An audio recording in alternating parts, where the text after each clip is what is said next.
So joining me now is Evangeline Monroe, who lives in Black Mountain, North Carolina, one of the communities devastated by that storm. Evangeline, thank you so much for your time. What's the situation like on the ground right now compared to just after the storm? So within our community right here in the top of Black Mountain, we have had so much support from people within the community coming together, neighbors helping neighbors. There was about 100 of us locked in up here, and we were able to create a new road and access point out. That is how we were able to get supplies up. We had airdrops coming in on helicopter and people evacuated via helicopter.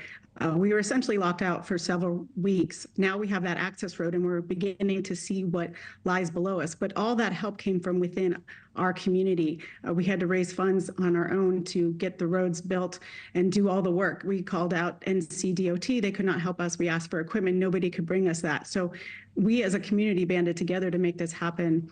And that's how we're able to get out. And the people that found us, like Jordan, the air pilot that dropped in supplies to us and took out people that were in need, the helicopter pilot that flew out a pregnant woman who was in labor and had a breech baby and got her to safety. I mean, it was all civilian people coming to help us. And the outpouring of love and support and donations and everything has been huge for us. It's about our community helping each other. And just right down in Black Mountain, we have the rail yard and we have the red truck men who are still working on getting to people who are still trapped. There is so much machinery needed. We need help out here. Burnsville needs help. They have people that haven't been reached for 22 days. There's people still needing food. There's people needing water. There's people that are homeless now that are living in tents and the temperatures are freezing. So we have a lot of needs still, and we really like warm tents would be amazing. All the heating supplies and just everybody that has machines that are willing to donate their time and energy. There's just a lot that still needs to be handled. Yeah, still so much need there. 22 days later, as you said, and the community has been so important to this process of recovery because we know it is absolutely a process. Evangeline, the former president, we heard from him at the top of this. He's visiting parts of your state today. Do you think that makes a difference to people there? Yes, I think it makes a huge difference. I actually sent him a personal email if he could look at it through TikTok, and TikTok has been a lifesaver for us. And I'm happy to hear what he says, that he wants to rebuild, because that's our mission here. We all want to help rebuild, and we want to see this being built better than ever. We're not leaving here. We're not leaving our homes, and we're not leaving our people here. We love this town. We love this community. We love Western North Carolina and everywhere that's been affected. And we really want to band together and make this rebuild mission happen. And Evangeline, you mentioned the warm tents, you mentioned the machinery. What is most needed right now? Most needed, I would say, would be the most crucial is to get to the people that are still up there stranded and get to the people that are struggling to survive.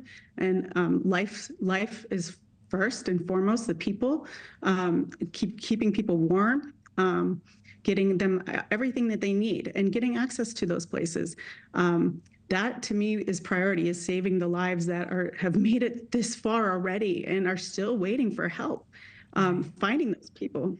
Absolutely. My last question for you, Evangeline, we know that there is still so much that has to be done, but how are people there feeling? Is the mood lifting at all over these 22 days?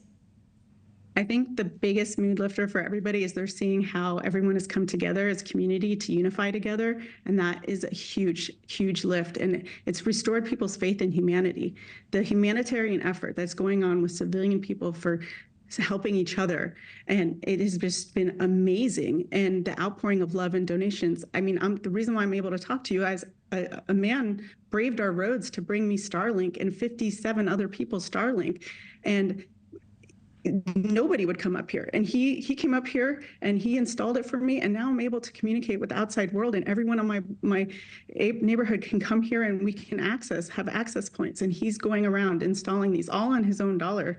I mean, he's raised about $6,000. He spent $37,000.